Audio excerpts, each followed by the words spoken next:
સુપ્રસિદ્ધ યાત્રાધામ ડાકોરમાં કલેક્ટરે સરપ્રાઇઝ વિઝિટ કરતા નગરપાલિકાની બેદરકારી સામે આવે છે. યાત્રાધામ ડાકોરમાં ખેડા જિલ્લા કલેક્ટર અમિત પ્રકાશ યાદવે ટ્રાફિક પાર્કિંગ અને સ્વચ્છતાની સમસ્યા મામલે શુક્રવારે બપોરે 2 કલાકે સરપ્રાઇઝ વિઝિટ કરી હતી. આ દરમિયાન નગરપાલિકાની ઘણી ખામીઓ સામે આવી છે.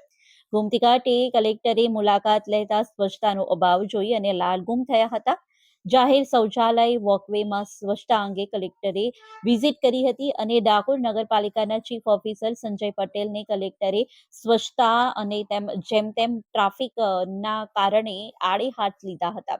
કલેક્ટર અમિત પ્રકાશ યાદવે પ્રાંત આરએસસી અને નગરપાલિકાની તાત્કાલિક બેઠક બોલાવી હતી અને ગોમતી ઘાટે દિવસમાં 5 વખત સફાઈ કરવા માટે સૂચન આપ્યું છે. આ સાથે સરકારી પાર્કિંગ શરૂ કરવા માટે પણ જરૂરી નિર્દેશ આપ્યા છે. મહત્વનું છે કે ડાકોરમાં કરોડોના ખર્ચે બનાવેલું સરકારી અત્યાધુનિક પાર્કિંગ હાલ ધૂળ ખાઈ રહ્યું છે, જેને લઈ કલેક્ટરે તમામ અધિકારીઓને આડે હાથ લીધા હતા અને સત્વરે સરકારી પાર્કિંગ શરૂ કરવા માટે જરૂરી નિર્દેશ આપ્યા હતા.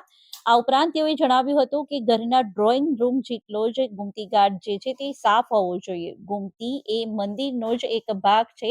લોકો અહીં બેસીને જમી શકે તેવું બનાવવા માટે સૂચન આપ્યું છે.